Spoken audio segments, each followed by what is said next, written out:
justement sur les quartiers, avec des débats et avec des sujets qui tiennent à cœur. Comme disait Laurie, c'est vrai que c'est un deuxième film où je parle de la femme. Bon, moi, il s'avère que j'ai grandi avec ma mère seule, donc c'est pour ça que ça me tient à cœur. Et puis voilà, je rends hommage aux mères parce qu'elles ont une certaine force. Et surtout, bon, moi, j'ai été seul avec ma mère qui a souffert avec moi aussi. Donc voilà, je ressens quelque chose chez la femme qui est très, très fort, qui est différente de celle des hommes, mais qui est aussi forte. Pour le sujet, l'idée est venue d'une amie avec qui on travaille aussi, qui s'appelle Maria Macaba. Et on parlait des risques, justement, dans le 19e.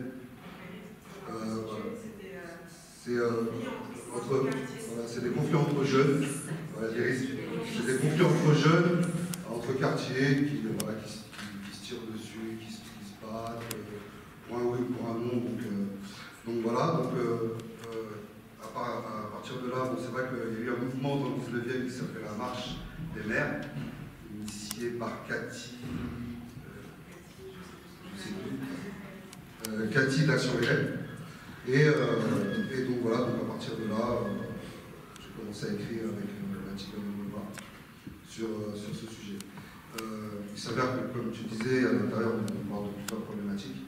On a essayé de réunir un peu le tout sur un format assez court, en gardant l'attention bien sûr sur ma mère. Et voilà, c'est un sujet qui me tient à cœur et on aime bien aller aussi dans des images assez fortes. Je ne sais pas si ça s'est déjà vu encore une mère qui se fasse frapper, et je me dis, à l'allure où on va, ça peut arriver. Donc, on essaie d'aller au-delà pour justement montrer la direction qu'on prend si on ne fait rien. Et donc voilà, c'était l'initiative avec mes associés Sidiki et Chris. On a pu monter ce projet. Et puis avec Al-Nami et puis l'association 83e avenue de Maï. Ça nous tenait à cœur aussi de tourner un groupe parce que ça veut dire que vous avez une histoire qui peut-être aussi ces immeubles, parce que j'ai entendu, disparaître. Donc voilà, donc il y avait tout ça et puis voilà, on a formé une bonne petite équipe et puis on s'est tous donné à cœur avec notre propre moyen. Il faut savoir qu'on n'a pas eu d'aide, on a mis notre argent, plus toutes les personnes qui sont travaillées gracieusement sur le projet. Il y a une question dont on parle très peu en quartier populaire, enfin, qui n'a pas de visibilité, c'est cette solidarité. On parle de tout ce qui se passe en bas dans le quartier populaire, mais on parle rarement de la solidarité, et je trouve que ce film le souligne bien, parce que je pense que ce qui vend, c'est tout ce qui est mal. Quand on fait du bien, ça ne se vend pas sur le paquet, malheureusement. Donc nous, on essaie de mettre en avant, sans faire des clichés, mais voilà, mettre les situations, mettre vraiment ce qui se passe dans les quartiers, mais en même temps, montrant ceux qui se battent aussi contre ces choses. On ne veut pas stigmatiser non plus les quartiers populaires, mais voilà, on essaie de mettre des êtres humains en fait, face à cette situation. Et pas rentrer dans des caricatures, ou des clichés, ou des familles pauvres ou pas. Non, on n'est pas dans ce truc-là, on est dans l'humain. En fait. C'est ce qu'on essaie de développer, faire l'émotion, faire du sang rouge, on est tous fait pareil. Après, on a tous des émotions. Après, c'est vrai qu'il y a des douleurs, mais ça, c'est voilà.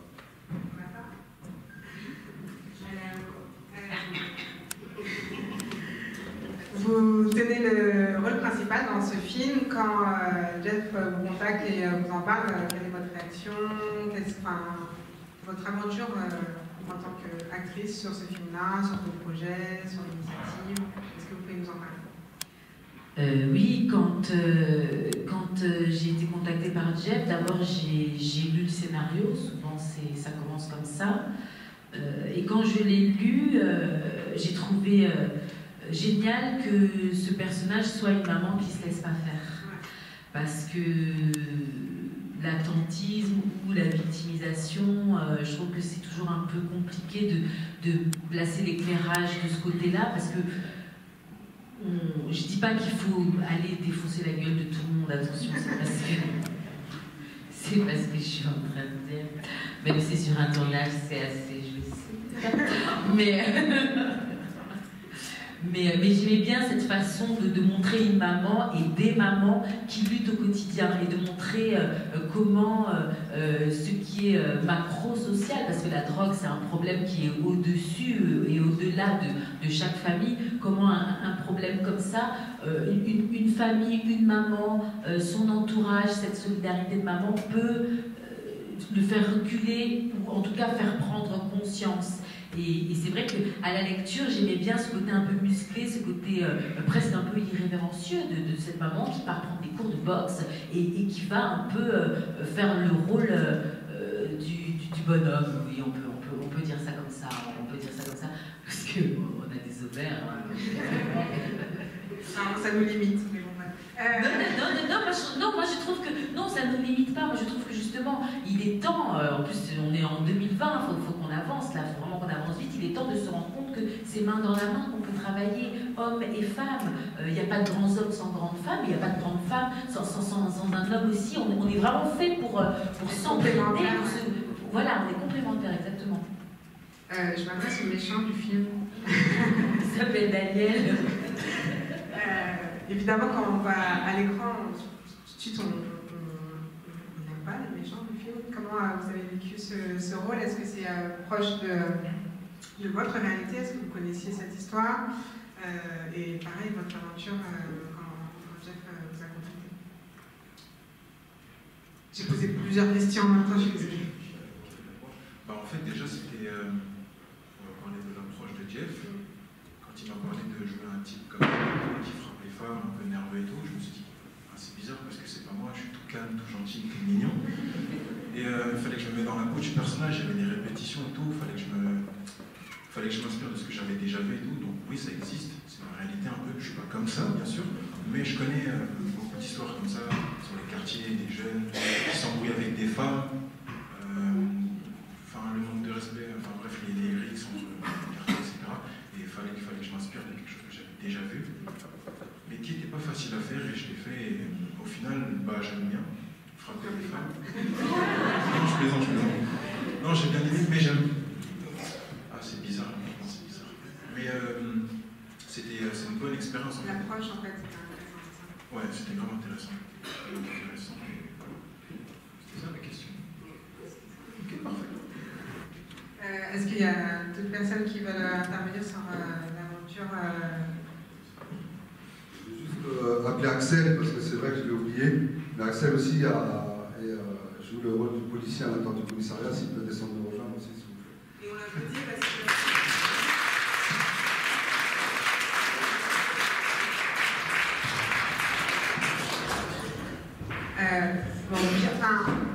est-ce qu'il y a une première question? La première, c'est la plus difficile, Déma.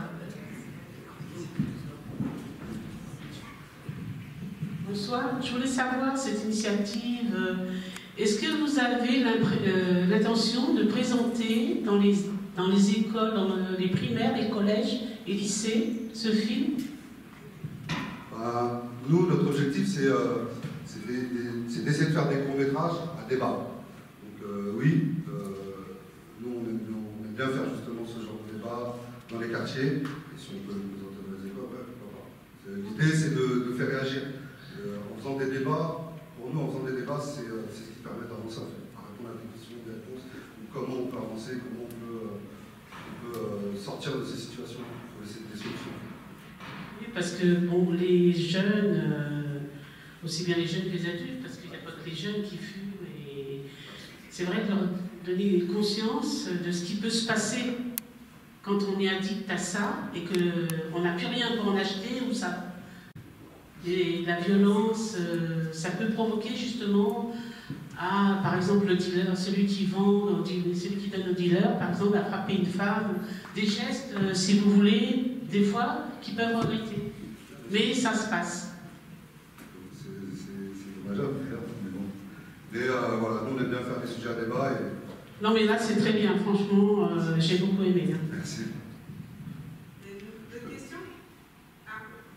Oui, la violence est très cinématographique, mais dans la vie réelle, est-ce que vous avez une meilleure solution? Parce qu'on espère qu'on va pas en arriver là. j'espère ne pas arriver là. C'est pour ça qu'on essaie de dénoncer et de diffuser ce film au maximum, parce que ça peut faire réagir.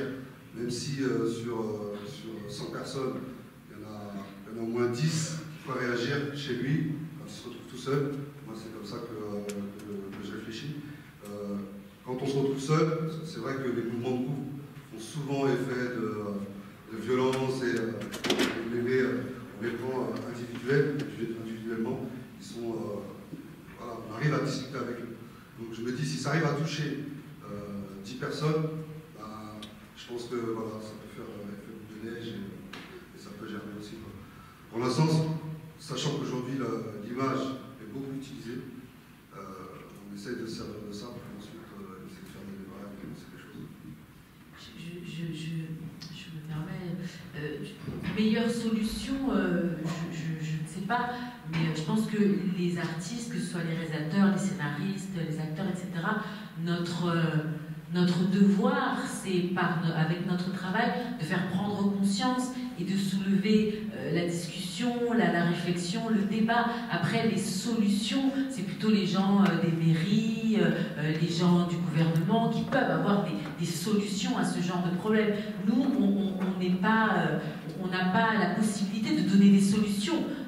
Je ne sais pas comment on pourrait faire, mais en tout cas, on est là pour que, dans l'esprit de chacun, que ce soit les parents, les enfants, les ados, enfin bref, la graine soit plantée et que la réflexion germe et qu'on se rende compte que chaque personne, chaque petit acte fait un ensemble de choses et on peut insuffler quelque chose dans le mental des gens, mais la solution, non, là vraiment, on l'a pas, quoi.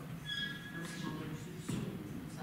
Après, il y a, je ne sais pas si on peut en parler tout de suite, mais il y a des associations aussi qui se sont créées d'ailleurs, bien avant mon métrage, et qui militent et qui font des réunions. Je pense qu'une personne comme Gundo Diawara, qui viendra vous en parler tout à l'heure, il y a une association qui s'appelle Front de Maire.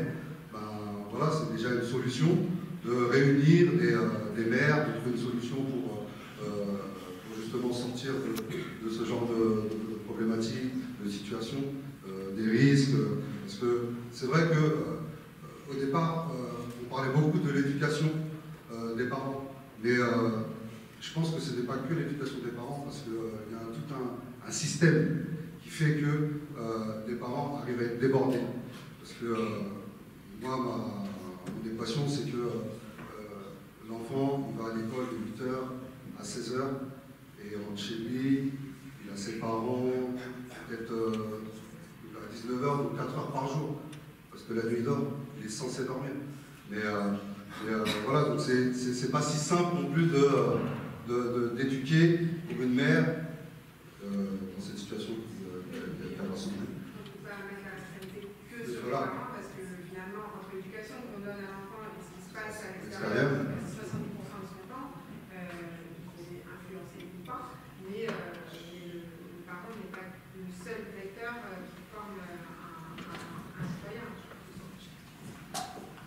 Il y a une question là. Bonsoir. Ouais, je voulais rebondir sur la question sur la solution. Je trouvais en fait que déjà ce qu'elle a apporté, en fait déjà c'était une solution dans le sens où on agit sur l'instant présent. Parfois on n'a pas le temps de prendre son téléphone pour appuyer le 17 directement, et en fait c'est une réalité qu'on a au quotidien. Donc du coup, aller s'inscrire dans un cours de boxe, je trouve déjà que ça c'est une solution. Après se battre, oui, c'est l'instant présent, donc forcément on va se dire que c'est pas forcément la meilleure chose, mais qu'est-ce qu'elle aurait pu faire en fait à l'instant T en fait. Donc du coup à ce moment-là, oui, je pense que c'est une solution de cogner le méchant. Et après, si on peut trouver d'autres solutions, c'est un peu un message en fait à envoyer aussi à l'extérieur, comme on disait, aux mairies, enfin aux institutions, de dire si on peut trouver une solution ensemble, déjà déjà porter le message pour trouver une solution ensemble, c'est déjà un grand pas. Après oui, il y a des millions de solutions par rapport à ça. Ma deuxième question, ça porte un peu sur les acteurs, que ce soit qui ont vraiment accepté le rôle. C'est dur de se déconditionner pour se conditionner à un autre rôle. Qu'est-ce que ça vous a apporté, vous?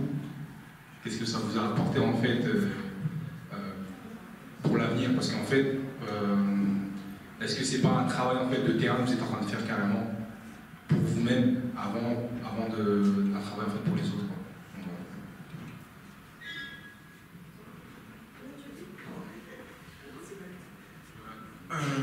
Par exemple, je crois que j'ai pas entendu la fin. Qu'est-ce que ça vous a apporté en fait, de déconditionner en fait pour accepter un autre rôle, et aujourd'hui qu'est-ce que ça vous a apporté en fait comme message à transporter, à transmettre? J'ai un autre point de vue surtout, et en fait te dire que tu sors de ton naturel pour être quelqu'un d'autre, quelqu'un qui est pas très, forcément bon, tu vois, et ça apporte un peu d'expérience, et je dis que ça aussi, ça change ton point de vue par rapport à comment tu vois. Je sais pas comment répondre à ça, mais je sais pas si on va répondre. C'est ça? Oui, non, c'est clair, je comprends.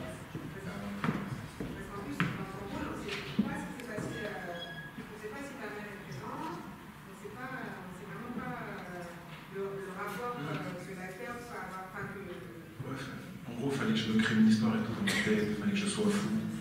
Voilà, c'est ça le truc en fait. Il fallait que je sorte de mon naturel et que je devienne quelqu'un d'autre. Voilà.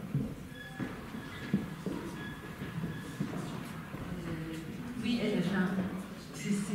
c'est ça, être comédien, c'est faire un aller-retour comme ça entre ce qu'on est, on donne les choses de ce qu'on est, on va piocher, comme il disait tout à l'heure, dans des histoires qu'on a entendues, même dans d'autres films qu'on a vus, pour inventer un autre soi-même qui va être le plus naturel possible dans l'histoire dans laquelle on nous a mis. Et effectivement, on sort rarement indemne de quelque rôle que ce soit qu'on a joué, et ça nous influence, ça influence notre façon de voir le monde, notre façon de penser, notre rapport aux autres et notre rapport à nous-mêmes. Chaque film est une sorte de petite mini-vie entière quasiment qu'on a vécue, donc comment dire, c'est comme si on se régénérait, chaque rôle nous régénère.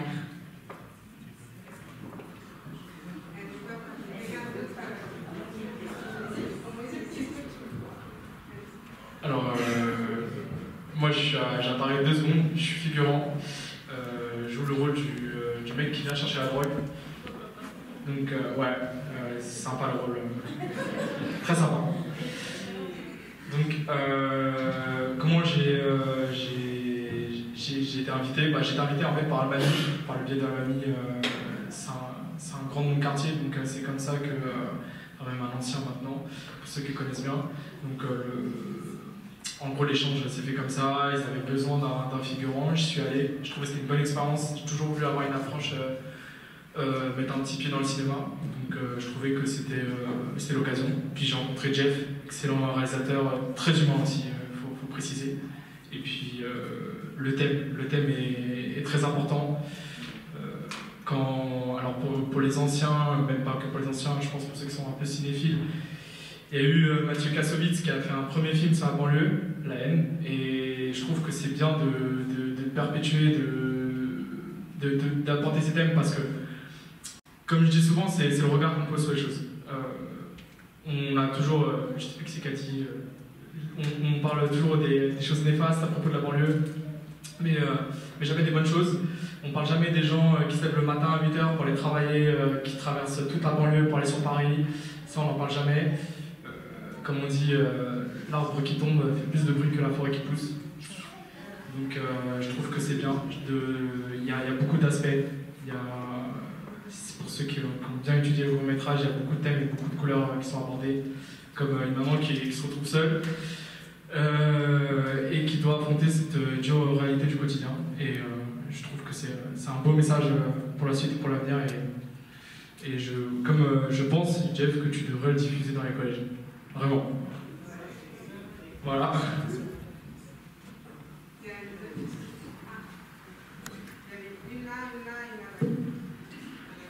Alors, déjà dans un premier temps, je tenais à féliciter les réalisateurs et les acteurs. Et j'ai trouvé justement qu'il y avait des solutions qui étaient apportées dans ce court-métrage, notamment le fait que les mamans occupent le terrain où les jeunes dealers, en fait, Et je trouve que c'est une très très bonne chose et c'est ce qui devrait être fait dans tous les quartiers en fait. C'est ça. Bonjour, enfin bonsoir. Avant de commencer, je voulais juste me présenter. Je suis éducateur à la protection judiciaire de la jeunesse. Donc tout ce qui concerne la délinquance et toutes les personnes qui sont sur le point de justice, je les suis. Voilà. Pour revenir sur la violence et tout ce qui se passe dans les quartiers, et l'aide et les solutions, à Villeneuve-Saint-Georges, il y a une association de mamans qui s'appelle la Brigade des Darons, voilà, qui s'est créée cet été. Je les suis parce que je travaille à Villeneuve-Saint-Georges. Honnêtement, ils sont là dans le terrain, ils se promènent, des mamans africaines, hein, archi marrantes. Elles sont là, elles se promènent, et du coup, les gens, les dealers, enfin, ça s'appelle comme ça, hein, bah, ils ont dû changer d'endroit et quand ils les voient, ils font oh là là, c'est la BAC, la brigade anti-chétane qui déboule. Donc ils sont là, ils changent d'endroit, ils se sauvent. Et bon là, ça commence à être un peu politique, ils essaient d'être repris par les médias, etc. Mais c'est pas grave, c'est pas grave. C'est le jeu, c'est comme ça. Et on parle de solidarité, mais je sais qu'en 2005, quand il y a eu les émeutes, on a parlé de la politique des grands frères. Sans rentrer dans les détails, on a dit qu'on les a dénigrés. On a dénigré nos grands frères qui étaient présents. Mais nos grands frères qui étaient présents, ils étaient là pour nous aider, pour nous soutenir. On a l'exemple d'Almami ici à Fresnes. Voilà, on a des gens qui viennent des quartiers et qui peuvent aussi aider. On a des mamans qui souhaitent aider. Mais souvent, les travailleurs sociaux, on dirait qu'ils n'existent pas. Et l'État, il dénigre souvent, et ils oublient les travailleurs sociaux, et ils oublient de nous donner des moyens et d'aider ces associations et de nous constituer. Et en ce moment, je sais qu'on est... je ne vais pas faire de politique, mais je sais qu'actuellement, on a des gens qui se présentent, on a des maires, etc. Ils veulent donner des moyens. Là, actuellement, là, il faut y aller. Hein. Si vous avez des demandes, il faut y aller, c'est maintenant. Voilà, vous avez des budgets, c'est parti. Mais après, pendant 6 ans, on va nous laisser crever. Après, je pense que la solution, il y a l'éducation, l'instruction, l'acquisition du savoir. C'est un droit fondamental pour tout citoyen et un devoir de la République de le faire. D'ailleurs, on le voit sur la personne cours de boxe, elle gagne en assurance, elle gagne en confiance en elle, elle gagne en estime d'elle-même, et ça passe par le sport. Il y a le fait qu'elle veut se défendre, mais il y a aussi le fait qu'elle veut regagner sa dignité en tant que personne, et ça l'aide, en fait, un rôle du FIT, ça l'aide à avancer et à lutter contre cette délinquance, en fait.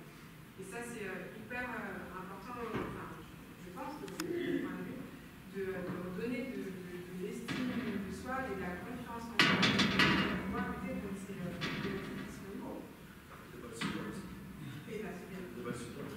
En tout cas, moi, pour avoir suivi des enfants, notamment dans les risques, parce que les plus grands risques du Val-de-Marne, c'est entre Orly et Villeneuve-le-Roi. On ne s'y attend pas, mais c'est là où le problème sur le Val-de-Marne, c'est Orly-Villeneuve-le-Roi. C'est les risques où il y a le plus de problèmes, de combats entre cités. Et moi, j'ai des mamans d'Orly et des mamans de Villeneuve-le-Roi. Je les ai en entretien, et souvent elles me disent mais les mamans d'Orly, ça se passe comment pour elles? Et les mamans de Villeneuve-le-Roi, ah oui, mais ça se passe comment de l'autre côté? Et je pense qu'on manque de médiateurs, on manque de personnes qui représentent les quartiers, qui peuvent être présents. Et on a essayé de dénigrer tout ça. Et je pense qu'il faut reprendre nos quartiers, mais le reprendre positivement. Il faut des acteurs du présent, des médiateurs, comme peut-être Almami quand il fait des événements, etc. On en a d'autres, des gens, et d'ailleurs je voulais vous remercier de ce que vous avez fait. C'est important, vous portez la banlieue. Alors quand je dis la banlieue, c'est pas pour dire qu'on est petit, c'est justement des grands, on a du talent, on a des gens qui sont chez nos quartiers, des gens qui ont fait des films. Aujourd'hui on se dit, ah bon, la banlieue c'est faire des films. Il y a des acteurs noirs en plus, ah oui, il y a des acteurs étrangers. Et merci de cette force, et continuez comme ça. Merci.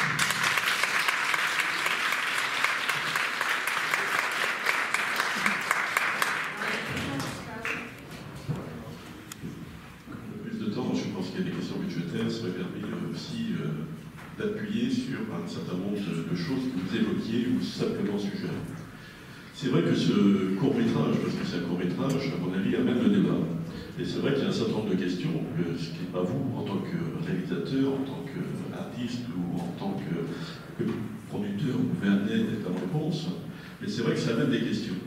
Une des questions que je poserai à l'ensemble, donc à vous, mais aussi à l'ensemble ici dans cette salle, c'est la place des papas. C'est vrai qu'on se demande où sont-ils. Alors, on voit une maman, des mamans très présentes qui s'investissent, mais comment se fait-il, notamment, que dans un certain nombre de quartiers, je dirais, les pères sont absents, ils ne s'impliquent pas. Donc là, il y a comment une question qui a lieu d'évoquer et que votre film suggère, c'est-à-dire qu'en fait, on ne voit pas de pères s'impliquer. Je pense que par rapport à cela, il y a lieu, et ça a été évoqué un peu tout à l'heure, quelle est la réponse? Je pense qu'il n'y a pas une réponse, mais il y a des réponses. Ce qui est sûr, c'est qu'une des réponses, c'est comment soutenir chez les adultes, les parents, les mères, et éventuellement, puisque je l'ai évoqué, aussi les parents et les pères. Bon, je pense que là-dessus, il n'y a pas lieu, je dirais, de réprimer de fait, c'est comment accompagner dans l'éducation. L'éducation est quelque chose qui n'est pas simple. Quand je dis qu'il y a des réponses, c'est vraiment au pluriel.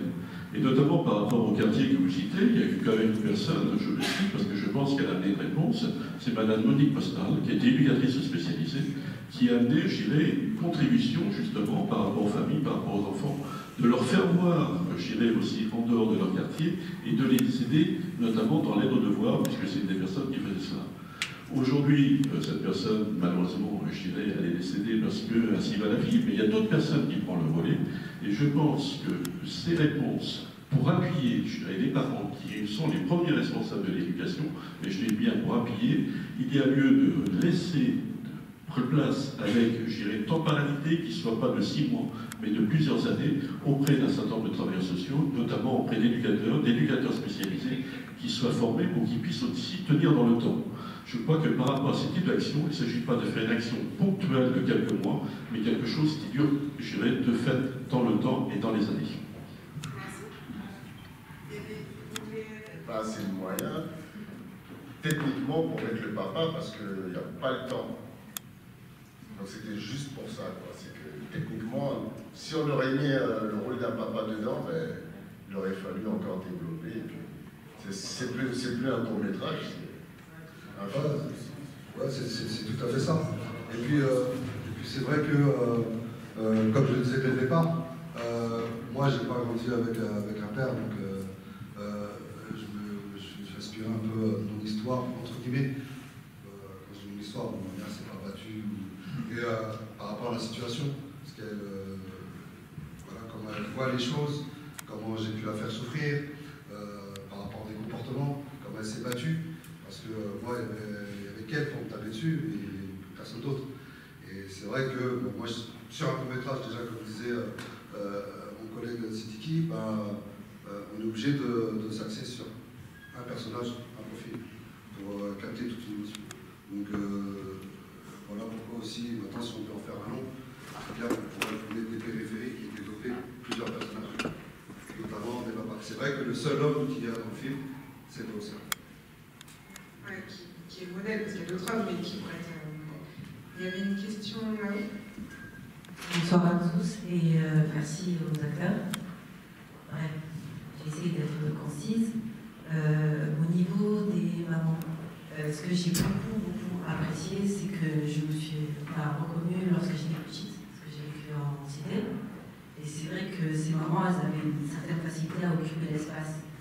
Et elles pouvaient l'occuper parce qu'il y avait des endroits qui étaient dédiés à leur occupation. Alors qu'aujourd'hui, dans les cités, c'est mort en fait. Il n'y a pas d'espace de vie. Et la plupart des personnes qui occupent ces espaces, ce sont des personnes qui manquent. Pas tous, mais beaucoup. Et je trouve que si la situation se dégrade, c'est qu'il n'y a pas assez d'occupation. Les jeunes s'ennuient. Et quand on laisse place à l'ennui, on laisse place au vice. En fait, c'est un point de vue. Il y a des associations qui se bougent. Maintenant, on ne peut pas tout attendre de ces assos. Et je trouve que dans ce milieu-là, en tout cas dans le milieu social, quand on s'y investit, pour avoir vécu à Marseille, les médiateurs, les éducateurs, ils étaient fracassés. Ils se sentaient tellement donnés pour les jeunes qu'ils n'avaient plus de vie. Donc déjà, leur présence elle est essentielle, mais il y a quelque chose à revoir dans leur formation. Parce que c'est limite, ils se donnent plus qu'ils aident le jeune à devenir autonome. Et on va, je crois que je vais m'arrêter là, parce que je vais m'égarer. Et puis, voilà, c'est tout. Il y avait une question ou... Non, c'était j'allais juste parler de l'espace de vie, parce que c'est vrai qu'il n'est pas assez investi par les parents, mais en même temps, travaille toute la journée. La question du père, par exemple le mien, donc en côté de ma vie, il ne travaillait pas dans notre vie, donc il se cassait le cul pour nous. Donc quand il était là, il était ultra présent. Il y a une autre manière d'être présent, et aussi à la barrière de la langue, qui est inévitable. Moi, par exemple, je parle français, mes parents parlent d'autres langues. On se comprend, mais à un moment donné, il y a une barrière qui fait que non. Et là, je trouve qu'aujourd'hui, les jeunes, c'est à peu près pareil. On est en 2020, il y a toujours le même problème. Donc, oui, il doit y avoir un suivi à la parentalité, mais on doit pas prendre place. Bien sûr, mais après, il y a un accompagnement. Il y avait une question de... Attends, je veux juste réagir. En fait, moi, je pense que aujourd'hui, on se considère un peu comme ancien, mais la génération d'aujourd'hui, c'est très compliqué aujourd'hui de leur faire la morale. Et nous, c'est pour ça qu'on déjà, le cinéma est une passion pour nous, mais de les aborder par la vidéo, pour nous, c'est voilà, une genre d'auto-réflexion qui puisse réfléchir en voyant des images et s'interroger à l'intérieur sans même qu'on puisse leur faire la morale. Parce qu'aujourd'hui, je ne sais pas si tu es d'accord avec moi, mais faire la morale à un petit, c'est pas la peine. Mais est-ce que ça marchait sur toi, la morale, quand tu étais petit? Moi, pour moi, ça marchait. Quand les grands ils me parlaient, ben, ouais, je respectais. Aujourd'hui, le respect n'y est presque plus. Et c'est de plus en plus délicat pour des éducateurs de parler aux jeunes, de leur faire comprendre des choses. Oui, excusez-moi, je voulais juste dire que ça a évolué et ça a changé. Notamment quand on est, par exemple, quand on est éducateur sportif, on le voit avec les parents. Par exemple, avant, pour moi, tout le monde c'était mes parents d'abord. Aujourd'hui, vous êtes prof à l'école, vous engueulez. Moi, quand je travaillais à l'école, je faisais une bêtise, ma mère disait, je pense que toute la mère c'était pareil, tapez-le. On me dit non, non, on n'a pas le droit en France de taper, madame. Aujourd'hui, vous ne faites pas jouer l'enfant au foot, il y a les parents, ils vous tombent dessus. Vous êtes l'entraîneur, vous dites non, je ne veux pas que votre enfant n'a pas la capacité de jouer, vous pouvez vous faire embrouiller par le parent. Et du coup, c'est notre génération à nous, qui avons pourtant été éduqués avec tout le monde, c'est tes parents, tu dois respecter l'aîné. Ah non, maintenant mon fils, tu ne touches pas, c'est mon fils, c'est moi qui ai le droit. Et du coup, l'enfant d'aujourd'hui, c'est l'enfant gâté. Il peut tout faire, il fait ce qu'il veut. Mais je le vois même dans les prises en charge. Là, ça y est, je suis perdu, je suis dépassé par les événements. C'est du grand n'importe quoi. Et les parents, encore pire. Enfin, pas tous les parents, mais la génération, là, ils ont moins de 40 ans aujourd'hui, on a fait n'importe quoi. On a fait n'importe quoi. J'entends des éducateurs sportifs me dire, je vais arrêter ce sport. Avant, j'avais des entraîneurs, ils étaient analytiques. C'est-à-dire, ils pouvaient vous taper, ils n'avaient aucune pédagogie, aucune formation. Par contre, ils avaient, non mais parce que ça me parle, ils étaient là le matin, par contre quand il y avait un rendez-vous, ils étaient là le matin. Tu venais pas t'entraîner, tirer les oreilles, ils te disaient bien. Aujourd'hui, on a des profs super pédagogiques, éducatifs, on lui dit viens demain matin, il dit oh, je ne sais pas si je vais venir. Ça veut dire que franchement, le monde il part à l'envers. Et il faut qu'on se réveille en fait. C'est ça. Il y a une réflexion qui est faite pendant le combat entre la mère et la réflexion, c'est que feraient ces enfants si j'étais pas là, moi, à leur donner de quoi dealer, et que fait la société pour les gamins? Et je crois que la question, elle est là. Il y a plein d'élus dans la salle, donc j'en profite. Qu'est-ce qu'on fait pour ces jeunes? On est stigmatisé parce qu'on est jeune, on est stigmatisé parce qu'on est dans un quartier de banlieue, on est stigmatisé parce qu'on est noir ou arabe. Et on parlait de l'éducation faite par les parents. L'éducation, elle est faite, comme monsieur disait, par l'ensemble des adultes qui entourent un enfant. Nous, culturellement, les enfants d'immigrés, on est élevés par tous les adultes qui nous entourent. C'est pas seulement ma mère qui me fout une claque quand je fais une connerie, c'est l'ensemble des voisins qui habitent la cité, qui a le droit d'intervenir dès que le moindre faux pas. Et ça s'est perdu. Et l'éducation, elle doit se faire par tous les adultes encadrants, que ce soit au niveau scolaire, que ce soit au niveau social, que ce soit au niveau des éducateurs. Et à Fresnes, au groupe, justement, alors merci parce que la cité est super belle et la réalisation du film le montre. Donc merci parce que moi je viens des groupes et ça fait plaisir de voir la cité aussi belle. Au groupe, effectivement, comme disait Alain Périgot, il y avait Monique Costa qui faisait l'aide de devoir et qui qui faisait aussi de l'éducatif. Il y avait les éducateurs de l'association Espoir, mais pas ceux de l'Espoir des Thibauts, l'Espoir d'avant, qui organisaient des séjours, qui étaient vraiment là, qui occupaient l'espace, et ça s'est perdu. Donc après, on a perdu ça. Alors il y a un nouveau service jeunesse que je ne connais pas parce que je ne le fréquente pas, donc j'espère qu'il ira bien au-delà de ses ambitions et qu'il pourra prendre le relais de l'association Espoir qui existait dans les années 80. Voilà. Et que font les élus pour ces jeunes? Et puis il y avait aussi ce fameux monsieur Cordier qui était professeur de sport et qui venait nous chercher au lit le dimanche matin pour aller faire un cross, et ça c'était un vrai éducateur sportif, et tous ces gens-là, ils ont disparu, ils ont changé de boulot, et il n'y a plus, c'est des airs rien pour les chefs. Oui, et après il y a aussi la transformation de cette société où on est 2 fois plus individualiste, on consomme beaucoup plus, l'intérêt des élèves c'est d'avoir les dernières baskets, d'avoir le dernier téléphone, et quand on a ce téléphone, on se sent tout puissant. Il y a aussi cette société qui, de toute façon, se transforme et dont on subit les conséquences. Je voulais donner la parole à Gondo, qui fait partie de l'association Front de Mer, pour parler des RICS. Oui, non, mais je ne sais pas le prononcer. Et de la démarche de l'association et de quoi c'est parti. Bonsoir à toutes et à tous. Alors, effectivement, je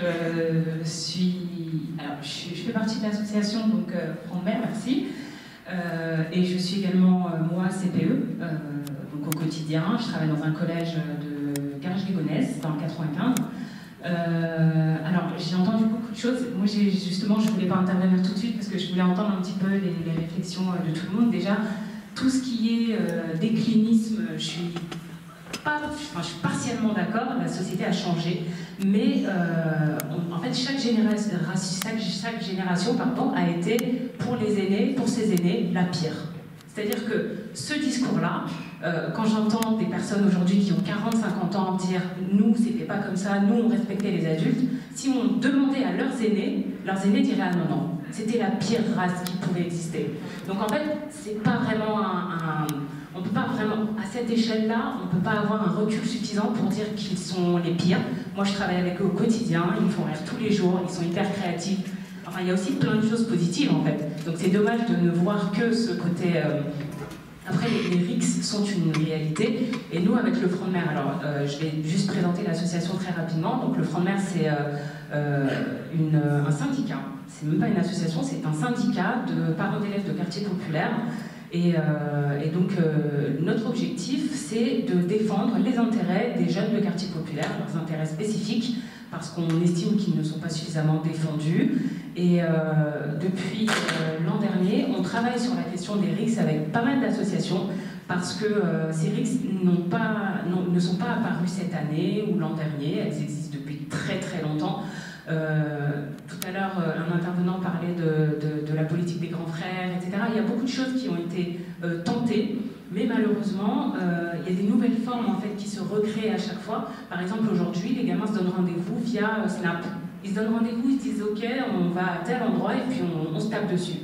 Et malheureusement, ce qui fait que ça devient aussi un phénomène un peu sans fin, c'est qu'il y a une médiatisation de ces RICS qui va faire que les gamins qui se font, les perdants en fait, vu que c'est très souvent filmé, c'est encore plus un cycle sans fin. Avant c'était déjà le cas, donc vous imaginez maintenant avec la preuve de l'humiliation, c'est un cycle sans fin et c'est vengeance sur vengeance sur vengeance.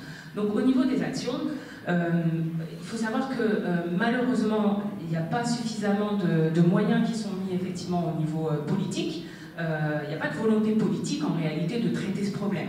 Il suffit de regarder des articles qui sont écrits lorsque des jeunes sont morts. On dit qu'ils étaient connus des services, on dit qu'ils n'allaient plus à l'école, etc. Donc on criminalise ces jeunes comme s'ils n'étaient pas des enfants en fait, qui sont tombés dans le cycle de la violence, parce que ça reste des gosses qui tombent dans le cycle de la violence. Nous sommes dans une société violente. Ils sont les derniers responsables de ça. trouve ça un petit peu hypocrite de la part de la société de dire regardez, comme ils sont violents, etc. Nous sommes dans une société violente. Voilà. Donc, ça ne nous dédouane pas, ça ne signifie pas qu'on ne doit pas trouver des solutions. Alors, l'éducation nationale ne se saisit pas du tout, moi je fais partie de l'éducation nationale, je le dis, on ne se saisit pas du tout de cette réalité-là, sachant que la sociologie l'a prouvé depuis au moins 20 ans, tous les jeunes qui sortent du système scolaire ne tombent pas forcément dans les bandes, etc. Mais tous ceux qui sont dans les bandes sont dans des décrochage. En tout cas, il y a toujours une corrélation entre le fait de fréquenter des bandes et le fait d'avoir complètement d'être sorti du système scolaire. Sauf que l'éducation nationale dit bon ben en fait, s'ils sont sortis du système scolaire, ben, c'est qu'en fait ils n'ont pas assez travaillé, donc tant pis pour eux. Sauf que c'est le résultat d'un travail qui n'a pas fonctionné de notre part. Donc l'éducation nationale, au niveau municipal, des collectivités, etc., tout à l'heure on parlait en fait très souvent, malheureusement, ça tient à des personnalités. Vous parliez d'un professeur, vous parliez d'une personne qui faisait la devoir, etc. Mais au niveau institutionnel, il faut que des moyens soient mis pour la prise en charge des enfants en dehors de l'école. C'est-à-dire qu'il faut un relais entre la maison, où les réalités très souvent sont aussi difficiles pour ces enfants-là. La réalité de la mère célibataire, alors effectivement, vous, pour des questions de budget, vous n'avez pas non plus le père, mais un point commun malheureux à tous ces jeunes qui fréquentent des bandes, etc., c'est l'absence du père. Et c'est pas encore une fois pour stigmatiser, dire que tous les hommes, non, l'absence du père. Alors quand je dis absence, c'est pas forcément une absence physique, parfois des pères sont présents physiquement, mais ne prennent pas part à l'éducation des enfants. Et donc parfois des pères sont aussi violents, enfin voilà, on sait dans quelle société on est aussi. Donc au niveau institutionnel, il faut un accompagnement à la parentalité, il faut des relais entre l'école et la maison, c'est-à-dire dans le quartier. Il faut se réapproprier les espaces, ce que fait le travail de la brigade des Daronnes de Villeneuve-Saint-Georges. Alors c'est quelque chose qui existe depuis un moment. Dans d'autres quartiers, ça prend d'autres formes parfois. Parfois, ça ne se constitue même pas en association. Mais c'est vrai qu'il y a souvent une différence parce que ces jeunes, aussi prétendument pourris qu'on les pense, etc., ce qu'on voit dans le court-métrage, bien heureusement, ça n'arrive pas parce que quand les jeunes voient des mamans occuper le hall, comme eux ils font, bah, ils partent. Comme vous le disiez tout à l'heure, ils partent, ils trouvent un autre chemin, etc. Donc ça, c'est déjà une première victoire, j'ai envie de dire, mais ça ne suffit pas. Il faut raccrocher ces jeunes-là à l'emploi, à l'école. Il faut leur donner, parce que très souvent dans les RICS, moi tous les week-ends, hein, quasiment, je suis en train d'accompagner des associations, des mamans, et la grande majorité, ce sont des mamans qui se battent contre ça. Et donc, ce qu'il faut donc, mettre en place, c'est vraiment occuper le terrain, quoi. Occuper le terrain et mettre en valeur les quartiers de manière différente. Parce que ce qui entre beaucoup en jeu dans la pensée de ces jeunes-là, c'est que quand il y a une bagarre et qu'il y a un quartier qui a perdu, eh bien c'est l'honneur du quartier qui se trouve un petit peu sali, etc. Donc il faut trouver une manière également de revaloriser les quartiers d'une manière différente. Et je vais terminer, puisque j'ai beaucoup parlé, je vais terminer sur une chose, la problématique des RICS qui existe depuis longtemps mais qui a changé est en grande partie une conséquence aussi de la politique de rénovation urbaine. Ça, on n'en parle pas suffisamment, mais moi j'ai grandi dans un quartier qui s'appelle le quartier des Poètes, la Cité Rose. D'ailleurs, il y a eu un film aussi qui a été fait à la Cité Rose. Donc le quartier des Poètes, c'est un quartier dans lequel il y avait un centre social et d'animation qui prenait en charge les enfants, enfin plusieurs générations de gamins sur quasiment 10 ans, qui les accompagnaient, etc. Donc il y a eu la rénovation urbaine, il y a eu le plan, on s'est dit c'est super, vous allez avoir des nouveaux locaux, etc. Donc le centre a été détruit et pendant 20 ans, il n'y a rien eu. Rien du tout. Donc l'an dernier, il y a un nouveau centre social qui a été inauguré, tout beau, tout chaud, etc.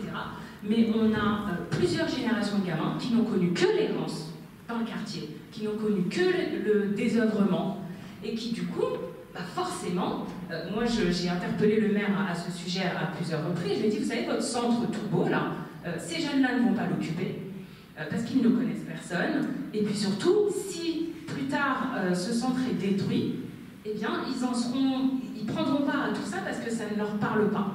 On a laissé des générations de gamins se construire dans la rue, avec les seuls relais qu'ils avaient, c'était les réseaux sociaux, etc. Et donc forcément, dans leur développement, il y a quelque chose il y a eu un loupé clair. Donc, comme conclusion, moi je dirais qu'il faut qu'on prenne chacun nos responsabilités, que ce soit les institutions, les parents, ce que je n'ai pas dit tout à l'heure, mais pareil, les parents sont seuls responsables de la situation. Plusieurs personnes l'ont répété, il faut tout un village pour éduquer un enfant, on ne peut pas juste dire que c'est les parents qui ont mal fait leur taf.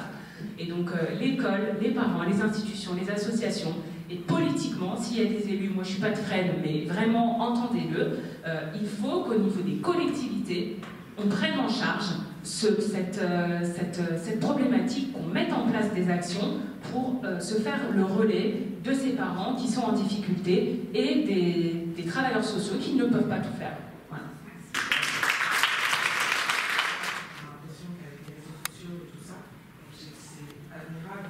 Je pense que le film Surfer sur la vague contre Misérable actuellement qui frappe fort partout, qui montre la catastrophe que c'est d'abandonner les enfants. Là, on voit que c'est bien beau de mettre les mères dans le quartier, tout ça, d'empêcher que les garçons viennent sur place. Mais en fait, le problème, ils se déplacent. Ces garçons vont faire quelque chose. Effectivement, ils sont dans le quartier, ils vont aller ailleurs, ils vont continuer ailleurs. Ça va au-delà, c'est vachement respectable de voir que dans plusieurs quartiers, les mères réagissent. Et c'est fort aussi de montrer que oui, il y a des mères qui se battent, qui n'acceptent pas de voir leurs enfants périr et tout abandonner. Donc, non, c'est juste une question que j'avais principalement sur la tasse. Oui. Quand tu as vu le script, du coup, je pense que c'est quelque chose qui t'a parlé d'une jeune maman. Et tu seras en concorde avec son phase de l'adolescence et tout ça. Comment toi, du coup, d'un œil extérieur, quels sont pour toi notre rôle en tant que mère? Est-ce que tu considères que c'est vraiment notre responsabilité en tant que mère? Est-ce qu'on doit un peu nous appuyer? Je ne sais pas si je suis claire dans ma question, mais est-ce que ça parle vraiment en tant que maman? Si, j'ai bien compris ta question. Donc moi je me présente, Aminata, je suis à Astou dans le rôle, je suis Astou, c'est ça, dans le film. Et effectivement, quand Jeff m'a fait la proposition de jouer ce rôle, je dois dire que c'était un petit peu nouveau pour moi parce que moi je connais pas tout ce qui est caméra et compagnie. Moi ce que je connais c'est juste la scène, c'est la scène de danse. Mais en ce qui concerne ce genre d'histoire, je le vis au quotidien en fait. C'est quelque chose qui fait partie de ma vie depuis toujours.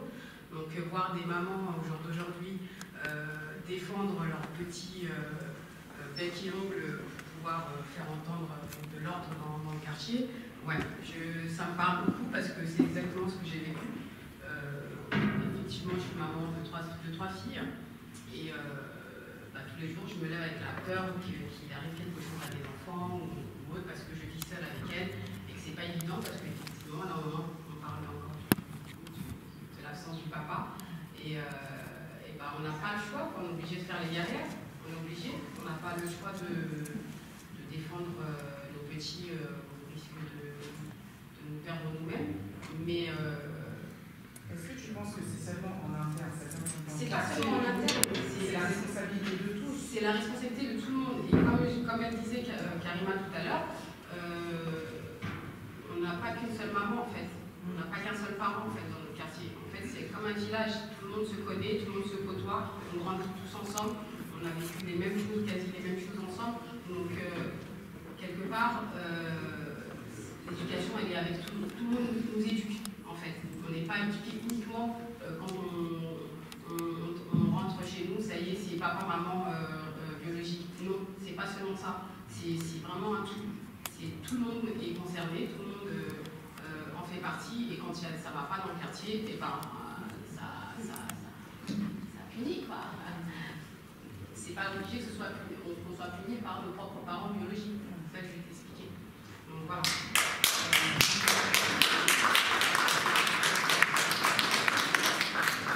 Je voudrais juste rajouter que c'est pas qu'une solution qu'on a donnée quand on voit les maires aller dans les quartiers. Mais si on ne fait rien, personne ne fera rien. Donc je pars de l'initiative où si moi je ne fais rien, qui fera quelque chose? Est-ce que quelqu'un va suivre? Et je pense qu'on part sur des effets un peu boule de neige. C'est souvent comme ça que voilà, oh, il y a un groupe là-bas qui s'est formé, ah là-bas qui s'est formé. Et puis après, ça va monter peut-être au gouvernement qui eux pourront peut-être commencer à faire bouger les choses. Mais si de nous-mêmes c'est comme nous on fait nos films. J'attends pas sur le CNC pour faire les films. On prend notre propre argent et on décide de faire les choses. Parce que les commissions, on sait comment ça se passe, ça prend du temps, et si on attend, on ne fait rien. Donc en fait, on prend nos propres moyens, ce qu'on peut, et on essaie de faire les choses. Donc c'est juste, voilà, c'est des propositions, et voilà, il faut qu'on jette quelque chose pour que les gens puissent suivre et voir comment les situations. Merci.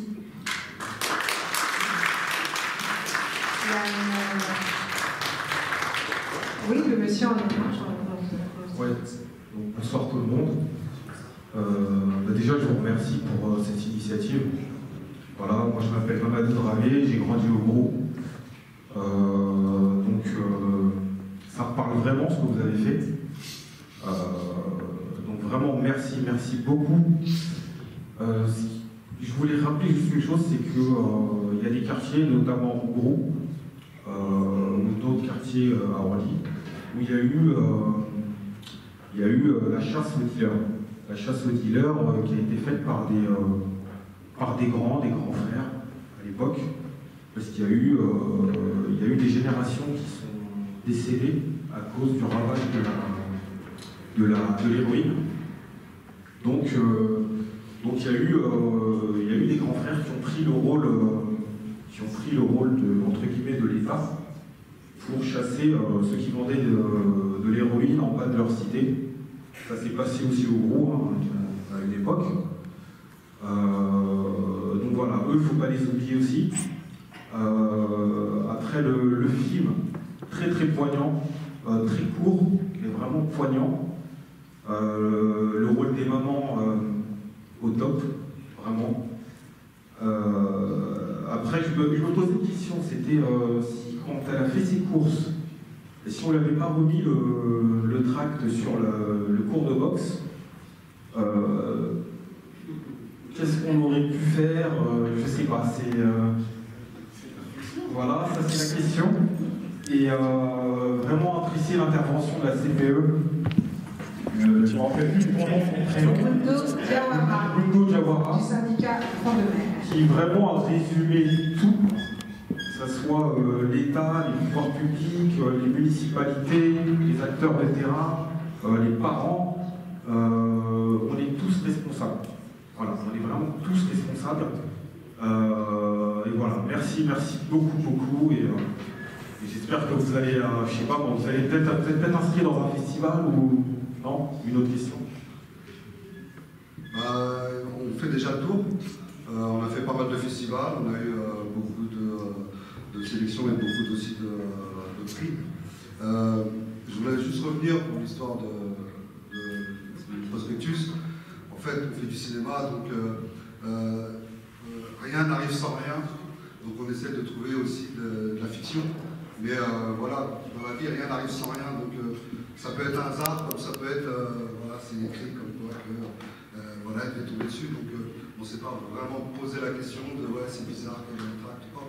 C'est voilà, demain tu peux tomber sur un billet de 500 €. Quelqu'un va passer devant toi, il ne va pas le voir, mais c'est toi qui vas prendre. Donc tu vois, la vie est faite de plein de choses.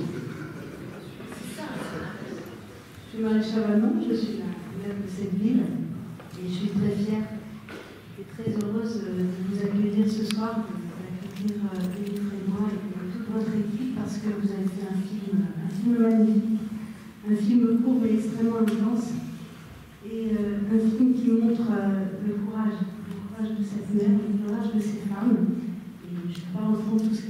ce soir sur la place des pères, mais je crois que c'est un très très beau, un très bel exemple de courage qui n'attend pas. La maman réagit tout de suite. Tout de suite, elle se rebelle. Pour une fois, c'est les parents qui sont rebelles face à cette situation qui est vraiment dramatique et impensable. De perdre un enfant pour des questions de trafic, on ne connaît pas tous les détails dans le film, on s'imagine bien. Et c'est pour ça que le film est très fort, il est très très marquant, et en tant que parent, on est vraiment bouleversé. Alors, vous avez questionné les élus, bien évidemment, parce que les élus ont aussi leur rôle à jouer. Il n'y a pas que les parents, comme vous l'avez dit, mais aussi toute la communauté éducative, la communauté sociale, la communauté politique et communale qui doit répondre à ces problématiques familiales, sociales, qui font que quand une maman est seule avec ses enfants, c'est difficile, qu'on n'arrive pas toujours à éduquer ses enfants comme on le voudrait, comme on le souhaiterait. Et donc là, ça peut être le village, ça peut être la cité, la résidence qui aide à éduquer les enfants, mais c'est aussi l'école. L'école, c'est un endroit important où chaque enfant, tous les enfants sont égaux face à l'éducation. Ils reçoivent tous le même enseignement. Et c'est là où les municipalités peuvent aussi intervenir. C'est dans tout ce que l'on peut apporter dans l'école et autour de l'école, dans les moments périscolaires. Donc toutes les animations, toutes les animations culturelles, sportives, les animations de citoyenneté. Et ça, c'est très important de développer tout ça. Ici à Fresnes, on a aussi des installations sportives qui sont ouvertes aux enfants, en dehors, en accès libre, et en particulier au Grau, à côté des Grau, il y a le grand stade de la Paix, qui permet aux enfants de venir aller faire du sport quand ils veulent. Il faut développer tout ça, il faut développer aussi notre service jeunesse. C'est vrai qu'on l'a ouvert il n'y a pas longtemps, mais on fonde beaucoup d'espoir dans ce service jeunesse pour aider les jeunes à se construire, à arriver à l'âge adulte, et puis aussi à s'amuser, à avoir des loisirs, de la culture, et plein de bonnes choses pour leur citoyenneté. Voilà, on est en période électorale, donc je ne peux pas en dire plus, mais en tout cas, c'était une soirée vraiment très poignante et passionnante. Et je remercie tous les intervenants. Il y a eu des interventions extrêmement intéressantes et constructives. Je remercie tous et puis je vous rends la parole pour ne pas être trop longue. Merci beaucoup. Qui nous a suivis, qui nous a permis de réaliser ce film en termes de logistique sur 5 jours, qui nous a supportés, qui nous a accueillis, qui nous a même hébergés. Donc merci à Maïkanité et à l'association.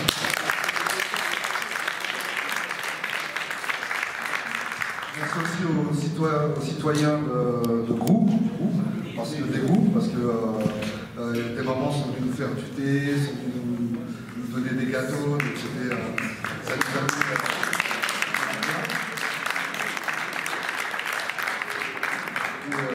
je remercie aussi Almanicalité, avec qui on travaille.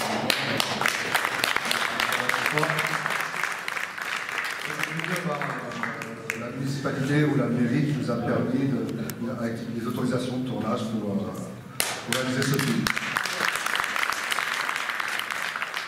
Et le producteur me dit, on n'est plus dans le vivre ensemble, mais on est dans le créer ensemble.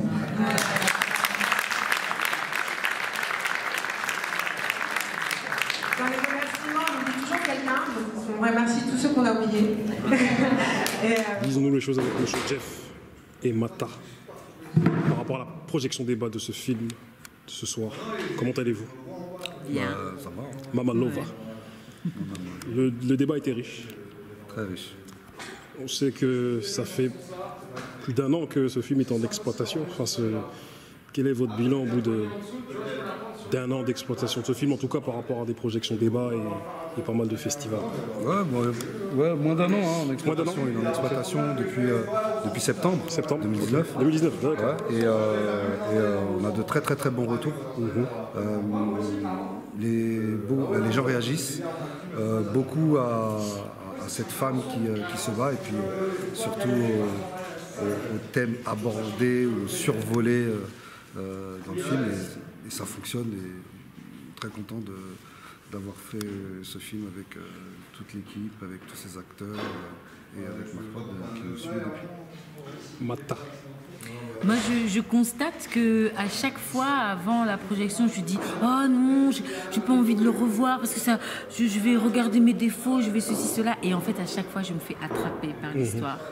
À chaque fois, je suis émue, et à chaque fois, je redécouvre une facette de cette histoire, de cette aventure, et je vois un peu plus ce que Jeff a voulu montrer. Et à chaque fois, en plus, quand il y a des débats après, je me rends compte à quel point ça résonne juste chez les gens, et à quel point ça les fait réfléchir, et ça ouvre la discussion. Mais n'êtes-vous pas dans le vif du sujet? Parce qu'aujourd'hui, c'est exact, enfin, c'est ce qui se passe aujourd'hui dans certaines villes, dans des quartiers populaires ou ailleurs même. C'est-à-dire ce fossé qu'il y a entre des générations, et le fait qu'il y ait des générations qui ne se comprennent plus alors qu'elles se ressemblent au final. Après, moi je dirais, dans le vif du sujet, je pense qu'on y est depuis longtemps. Aujourd'hui, on a cet outil qui est la vidéo, qui nous permet de montrer et de diffuser ces informations de façon, pas cliché, mais émotionnelle, de façon humaine. Et c'est ce qui est intéressant. Donc moi, étant dans le cinéma et aimant la fiction, aimant mettre en avant l'être humain, c'est vrai que je fais beaucoup d'associatives dans des centres, et je rencontre beaucoup de jeunes. Donc il y a beaucoup de choses qui me permettent d'écrire ce genre d'histoire, et en essayant d'avoir un équilibre sans rentrer dans des clichés. Et puis non plus, je veux pas non plus me focaliser sur ce genre de sujet, parce que les quartiers populaires, je pense qu'on a assez tapé dessus. Moi, je ne veux pas leur taper dessus, je veux montrer des choses. Et moi, venant d'un quartier populaire, ben voilà. Aujourd'hui, j'arrive à faire des films, donc se servir de ça aussi. Je peux être une réussite, entre guillemets, d'un mec étant grandi dans le quartier populaire. Mata, comment toi, en tant que mère de famille, comment tu perçois aujourd'hui cette jeunesse? Tu la perçois comment? Moi, en tant que mère de famille, je trouve qu'il y a plusieurs choses qui rentrent en ligne de compte. D'abord, c'est vrai qu'un enfant n'appartient pas seulement à ses parents biologiques, mais il appartient à tous les adultes qui l'environnent. J'ai entendu ça tout à l'heure dans la salle et pendant le débat, et je trouvais que c'était une belle réflexion. Donc, en tant que maman, je me suis toujours dit que ma fille, ok, c'est ma fille, mais c'est une fille du monde, comme dit Khalil Gibran. Nos enfants ne sont pas nos enfants, on est juste la porte d'entrée de ce monde pour eux. Première chose. Et deuxième chose, je trouve que le parent doit aussi se poser la question de l'exemple. Parce qu'on parle beaucoup des jeunes, ce qu'ils font, etc. Mais il y a aussi qu'est-ce que font aussi les parents. Alors c'est vrai que selon l'endroit où on est, ou le budget qu'on peut avoir, on a un accès plus ou moins limité à la culture ou des choses comme ça. Mais je trouve que, par exemple, pour prendre mon exemple, moi je disais tout le temps à ma gamine, tu lis pas, lis des bouquins, il faut lire, je lui en offrais, etc. Et je voyais que ça accrochait pas. Et moi je me rendais compte que moi je lisais que le soir avant de me coucher, quand elle ne me voyait pas lire. Et donc j'ai changé mon moment. Je me suis dit, je vais lire à un autre moment pour qu'elle me voie le faire. Parce que j'ai l'impression des fois qu'on demande aux gens de faire quelque chose qu'ils ne nous voient pas faire. Donc c'est compliqué, c'est un ensemble de choses. Après, bon, je suis artiste, donc je me retrouve à jouer dans un film, à jouer ce rôle pour que ça déclenche des choses. C'est pas forcément la vie que j'ai eue, mais je sais que dans ma vie, j'ai ma responsabilité aussi par rapport à ma gamine, et ça fait écho. Oui, toi-même, Jeff, tu es père de famille. Ouais. Qu'est-ce qui s'est passé entre les années 2000 et les années 80-90, il s'est passé quoi? Parce qu'on a l'impression qu'il y a un changement, je sais pas. Tu vois, L'euro. Qu'est-ce que dit le voisin? Bon, tu as parlé de l'euro. Ouais. Moi, je dirais, je pense que c'est les réseaux sociaux. Je pense que c'est Internet. Parce que à notre époque, hein, on se donnait rendez-vous. Tac. Aujourd'hui, les réseaux font tout. C'est-à-dire que la violence, c'est sur les réseaux. Nous, avant, la violence, on la voyait nous-mêmes, ou de temps en temps sur TF1 ou France 2, mais qui était très rare. Aujourd'hui, la violence, l'information d'Internet, en fait, nourrit tous ces jeunes de violence, en fait. Une anecdote, l'année dernière, je ne savais pas quoi faire pour les fêtes de Noël, tout ça. J'ai demandé à mon petit frère sa PS4. Je me suis dit, je vais m'acheter un petit jeu, tu vois, Crash Bandicoot, des trucs comme ça. Et j'ai galéré à le trouver. Et je regardais tous les jeux. C'était des jeux de violence, frère. Fortnite, machin, nana, que ça tire, ça tue, machin. Je dis, putain, mais en fait, on est dans un monde de violence, tu vois. Et tu vois, ça c'est l'anecdote pour te dire que même dans les jeux, tu vois, tu trouves de la violence normale. L'autre, il vient, il sort une femme, il la tape de la voiture, hop, il prend sa voiture. Dans un jeu. Tu vois ce que je veux dire? Donc on est dans un monde vraiment violent. Et moi, je pense que les réseaux sociaux, c'est ce qui a tout chamboulé, je pense. Il y a des choses qu'on ne voyait pas, qui existaient déjà, mais qu'on ne voyait pas quand on était gamin, qu'on découvrait. Aujourd'hui, étant gamin, il n'a même pas besoin de le découvrir par ses yeux. Il le voit avant même de savoir ce que ça fait. Donc Parce que dans la manière dont le film a été écrit, au niveau du scénario, vous êtes allé loin dans la mesure où c'est carrément une maman qui se fait agresser. Est-ce que maintenant, selon vous, est-ce que c'est pas malheureusement prémonitoire? Est-ce que c'est pas ce qui risque d'arriver, un de ces quatre? Mais j'espère pas. Mais... moi, je pense qu'on peut y arriver parce que je veux dire tout de suite, moi, je connais j'ai entendu des jeunes qui attendaient des mères à la sortie de la CAF et qui leur arrachaient leur sac. Mais non. Donc, pour l'instant, ils mettent encore la cagoule. Et bientôt, ils ne le mettront plus. Tu comprends ce que je veux dire? C'est un visage différent. Alors que, je sais pas, prendre une mère, il y a eu un carjacking il n'y a pas longtemps. Carjacking de la mère, elle met de l'essence. Les 3 mecs, ils arrivent. Ses enfants sont dans la voiture. Ils braquent la femme. Hop, allez, sors de la voiture et donne-nous ta voiture. Tu vois jusqu'à où cette violence est. Donc c'est très compliqué. Moi, j'ai pas de solution personnellement, mais voilà, on essaye de faire des films avec les Dream Team, Papis et Chris pour justement montrer. Après, est-ce que ça va arriver? J'espère que non. À ce point-là, espérons que non. L'homme fort, tu viens d'arriver. C'est toi qui as le rôle du méchant dans le film. Enfin, le rôle du mauvais garçon. Mais... Et tu vois, ton rôle, il a interpellé pas mal de gens, tu vois. Et du coup, toi qui es jeune, comment tu vois ta jeunesse, là, enfin, ta génération? Je suis très content parce que je suis content de ne pas faire partie de tous ces jeunes comme Tariq, là, qui vendent, qui terrorisent des gens, qui frappent des femmes, des mères de famille et tout. Et ça me rappelle que j'ai été bien éduqué par mes parents, par mon quartier, mon grand frère, ma famille et tout. Et ça fait plaisir parce que t'es à part, t'es différent. En fait, on n'est pas si différents que ça, je veux dire, mais on a tous eu une éducation différente. Ça veut dire, chacun a une bonne éducation, d'autres non, d'autres choisissent de vendre, choisissent d'arrêter les cours, enfin l'école, et ils font comme Tariq. Mais je suis pas comme ça dans la vie. C'est un rôle de composition. Un rôle de totalement. Un rôle qui me colle à la peau, dessus. Quand je sors du projection, on me menace de mort.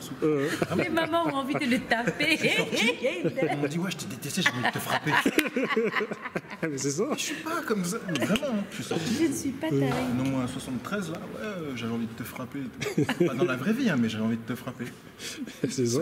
Ça fait peur. Enfin. Mais ça prouve que tu as très bien joué. C'est ça, c'est que tu as très bien joué. C'est la preuve. Merci beaucoup, mais je trouve que ma prestation est bizarre, j'aime pas trop. C'est rare que les comédiens aiment. Non, il y a quelques petits trucs que j'ai déjà fait, par exemple dans des vidéos. Mais là, avec du recul, je me dis... Oui, mais les vidéos, ce sont tes vidéos, c'est toi qui écris, c'est toi qui scénarise. Oui, voilà. C'est moi qui dis. Alors que là... Voilà. Non, il y a des trucs que tu peux apprécier, tu vois. Des trucs que tu fais, des petites mimiques, de la gestuelle ou ce que tu dis, une intonation. Pas mimique. Mimique, ça va pas avec le... Gestuelle, je veux dire. Oui. Gestuelle, voilà. Oui, il y a des petits trucs que tu peux apprécier, par exemple. Tu sais, il y a un jeu de visage, enfin un jeu de tête, une expression que tu fais pendant que tu parles, ben, tu peux apprécier. Mais il y a plein de trucs que j'ai regardé là. C'est normal. Le temps est passé depuis l'époque où tu as tourné, tu as dû progresser. Ouais. Et du coup, tu te rends compte que tu aurais pu mieux faire, mais... Il a tourné dans le prochain qu'on a tourné, la balance. là, il est confiant. Là, il se dit, là, t'inquiète pas. Et puis, d'ailleurs, ça, c'est génial parce qu'on se retrouve à être... Encore, et je salue. Dans un autre film avec Jeff, donc c'est joli. Moi, j'aime bien ça, le fait de retravailler avec quelqu'un, on se connaît et on continue d'explorer cette matière qu'on est et qu'on a. C'est génial, ça, j'ai hâte de voir la balance. Cette année, l'année dernière, en 2019, on a l'impression qu'on a assisté à l'émergence d'un autre cinéma français. C'est-à-dire un cinéma avec les minorités dites visibles, comme on dit, même si j'aime pas ce terme-là. Avec Les Misérables, avec Mon Frère, avec d'autres films encore. Vous, comment vous le percevez ça? Est-ce que vous pensez que 2020, c'est l'année d'un autre cinéma qui est en train d'émerger là? Un cinéma avec des Noirs, avec des gens d'origine étrangère? Moi, je veux dire un truc tout simple. C'est pas une question d'année ou quoi. Dans le cinéma, c'est le pognon. Tu vois, donc si ça fait de l'argent, ça va sortir. Ce qui est malheureux. Mais moi, je sais que, à partir du moment où on arrive à transmettre notre passion, parce que, on nous découvre, nous, des réalisateurs de couleurs différentes. Parce que c'est vrai que dans le cinéma, il n'y a pas beaucoup de réalisateurs noirs, mais même des comédiens. Nous, on parle, on est sans filtre, mais on est nous-mêmes. Et on arrive à le faire... avec de l'art, donc pourquoi pas en profiter. Après, quand je te parle grossièrement pognon, c'est parce que c'est le système aussi qui veut ça. Tu sais comment ça fonctionne. Là, tu vois, Les Misérables, ils n'ont pas eu d'aide. Il est aux Oscars. Tu peux être sûr qu'il va y avoir des répercussions. C'est pas normal que Les Misérables aient été aux Oscars et que on n'a pas eu ils n'ont pas été aidés. Enfin, tu vois, il y aura plein de discours de ça. Donc moi, je suis confiant. Oui, puis de toute façon, il y a un cinéma français un certain cinéma français ronronnant, avec toujours les mêmes, ça peut pas rester comme ça éternellement. Il y a forcément au bout d'un moment des gens qui viennent d'ailleurs que ces milieux de cinéma-là, qui ont des choses à raconter, des choses à dire, qui contournent les autoroutes obligatoires du cinéma, du CNC, ou qui ont été refusées, mais qui font quand même. Donc à chaque fois, il y a des gens qui émergent, qui arrivent d'ailleurs, et on dit « Ah, c'est nouveau, etc. » Pour moi, c'est pas nouveau, pour moi, c'est normal et c'est logique. En plus, plus on rejette des gens, plus à un moment donné, ils vont savoir faire quasiment mieux ce que faisaient les premiers qui les ont rejetés. Vous pensez qu'il y a un épuisement au niveau des scénarios, au niveau du format des films français, et que maintenant les gens en ont marre et disent bon, on veut d'autres choses? Il y a un nouveau public, clairement. Il y a un nouveau public, donc il y a des nouveaux consommateurs. Tout ce qui marchait avant, aujourd'hui, ne marche plus de la même façon. Ça se voit dans les chiffres, de toute façon. Tout l'argent qu'ils mettent dedans, et puis tu vois les recettes, ça se voit tout de suite. Donc si aujourd'hui, il y a une demande... Moi, je ne veux pas dire dans les quartiers populaires, parce que c'est trop stigmatisé. Parce que nous, on ne veut pas faire des films de quartiers populaires. On veut juste montrer qu'il y a des talents. Donc après, les mettre dans n'importe quel rôle ou dans n'importe quelle situation. On veut faire du cinéma, rendre les gens humains, apporter de l'émotion. Pourquoi pas aussi de la surréalité. Moi, c'est mon art. Après, les thèmes, c'est autre chose. Pour finir, parce qu'on va terminer, parce que quand même, il faut que vous allez manger avant qu'il n'y ait plus à manger. Oui, c'est ça. Voilà, c'est ça. Au même titre que les rappeurs aujourd'hui, ce sont eux qui tiennent l'industrie de la musique française, parce que c'est eux les plus gros vendeurs, les plus gros streamers et tout ce qui va avec. Est-ce que vous pensez que le cinéma français, il est dans cette direction-là? Qu'est-ce que tu en penses? Pareil, franchement, comme il a dit Jeff, c'est la même chose. Le plus gros vendeur, c'est celui qui va être, par exemple, le plus streamé, etc.